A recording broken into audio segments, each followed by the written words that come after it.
Hey there team, welcome back to the channel and welcome to my overview of The Last Flame, which has just recently gone 1.0 and I slept on it during early access, which is a bit of a shame because I really enjoyed my time with this morning. For those not across it, when I do overviews on this channel, I just have a look at the first 2 hours of a game. It's a Steam refund window. Steam reckons that you can make up your mind about whether you want to keep a game or not in that time, and I would, as a rule, agree and say 20 hours in, you're probably not going to change your mind about how you felt 2 hours in. So it's a short, punchy video, broad strokes info, keep it around 10 minutes, and then you can make up your mind on your own. Okay, so at first blush, just looking at this, it looks like just another one of those games, right? And I know I'm not alone in this mentality. Don't get me wrong, Slay the Spire was fantastic, and all the derivative clones, copies, and products following it sort of stand testament to how much it kind of shifted a lot of the indie gaming landscape. So it's a great game, and a lot of the things that copy 90% of it are, kind of good games as well, just by virtue of copying mechanics. But I'm burnt out on them, and so often I'll skip a lot of the games that look that way. The wrinkle in this is it's sort of a hybrid of your, run-based roguelite type games. Go through a branching overworld map, choose your rewards, fight elites, fight normals, all the normal trappings you'd expect, but it's also got this kind of auto battler that you see more in things like Dota Underlords was one that I played a bit of. A sort of mini genre that blew up for a hot second there, and there were a million different PvP auto battling type games, and then it kind of died down. Funny thing is, I really like those games. I don't necessarily like or understand the PvP component, and without ever really thinking too hard about it or addressing it, this game here, The Last Flame, is actually what I wanted all along. So in a roundabout way, what I'm trying to tell you is this is just like one of those PvP auto battlers that maybe you like, but were sick of versing the same meta build over and over again, with more of a single player curated focus a la Slay the Spire, going up against specific enemies at dungeon levels as you build out your kind of little auto Dungeons and Dragons party. It works incredibly well. So I can't really comment on changes from early access to 1.0. I'm going in relatively blind, but I've put a couple of runs in and I've really enjoyed it. It does get overwhelming, nature of the beast, I guess. It has those trappings that are sort of laid out, in my opinion, in something like Dota 2, right? Where you have very arcane recipe combination stuff, and some people really lap it up.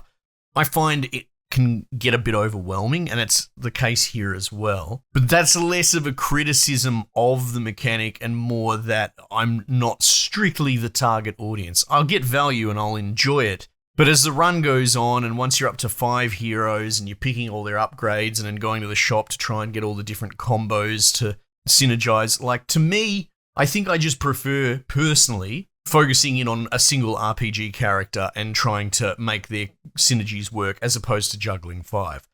Having said all that, that's not strictly a criticism, it's more just laying out what's going on here, and other people might be the other side of the coin to me and immediately buy this on the back of that mechanic. So effectively, the way that a run will start is it'll give you a sort of random shuffle, probably 5 or something like that, of characters, and you pick out 2. It has this really handy tooltip when you're picking them, which I kind of wish it would persist, but it doesn't. Sort of a beginner's guide tells you this dude's a caster, this guy self-heals, he's melee ranged. At a glance, it is really helpful information for a beginner. I suppose as you learn it and go into it, you'll remember what characters do. But I was a little bit miffed, to be honest, that I couldn't bring those little widgets back up on their character sheet. But the key to this, like I said, as much as the complexity can become overwhelming, that's more of a sort of end game mentality, if you will. On the ground floor, there is a simplicity to what is going on under the hood, and it's immediately graspable for, well, anybody. You pick a character, and he will have a passive and an active ability. And by active, because it's still an idler, what we mean is they auto-attack, right? They do their damage, whatever it is, over time, or it might be tied to how many attacks they do. I'm not 100% sure. It could be one or the other. Maybe every second they generate 1 mana, but the more I think about it, it might well be every time they attack, they generate a mana.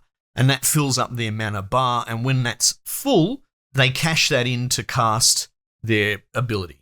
Very unusual, kind of back to front, the way that you might process how mana works. You can get items that will, if it's a very powerful item, it'll give you a bonus, but it'll also give you like a red text negative.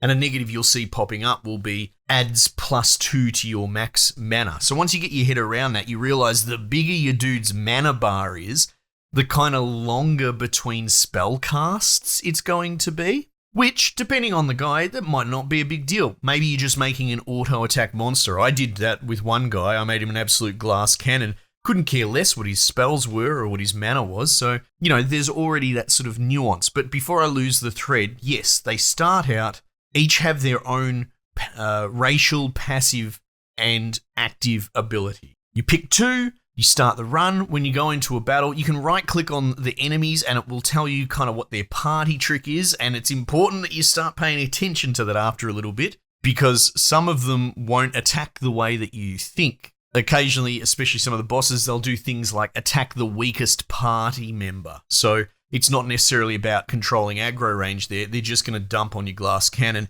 and your whole battle might collapse underneath you. Speaking from experience, it's exactly what happened. But broadly speaking, the rule is you place your little dudes down on the hex. The most recent one placed will be the aggro generator for dudes within his range. I think it's probably about 2 hexes. I'm not 100% sure, but you can tell by looking at the enemies, they look at him, right? So it's all very intuitive and telegraphs. So setting some sort of tank and background damage early is a pretty good cookie cutter way to go about it. You pull the trigger and go, and everyone attacks under their own sort of rule set. Generally speaking, attack the closest dude. There'll be abilities in there depending on the spells they have.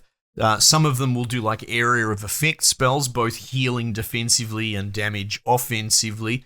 And I think it's called best cast, but the AI will essentially decide where can I put this area circle that's going to do the most impact. You also have like line spells where they will maneuver to line it up and fire it in a line. So there's a rudimentary AI there, but that's the sort of point, is it's pretty bare bones so that you can try and manipulate it.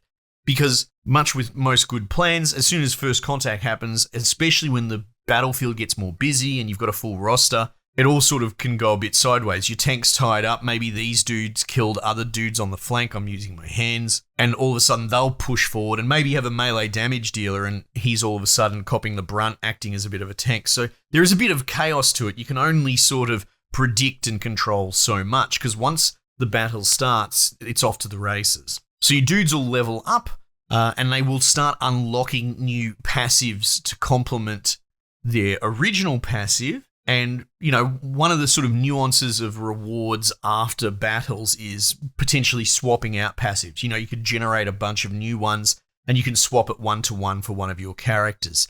So there is a sort of backsies trying to get synergy with your guy. And then you've got shopping and items. You can swap 3 items to dudes, and you can use these blueprints, which essentially will take a standard generic item and turn it into something a little bit more specific and high powered. So yeah, look, as far as like a party based management light RPG that's very much about the sort of, strategic layer, figuring out how it's all going to work and then pulling the trigger and letting them sort of autopilot the tactical layer, it's really fun. I actually really enjoyed it. And again, to just tie a bow on it and go full circle, I do find some of these indie roguelite type games to be rinse and repeat. I'm very tired on the genre. This is a cool twist to it. So it's definitely worth checking out if you sit in the same space as me with maybe being worn out with all of these rinse and repeat games. Not that they're necessarily bad, but they're all very derivative of one another. So yeah, I think it's great. Check it out. Might just leave it there for the time being. I'll catch you guys on the next one.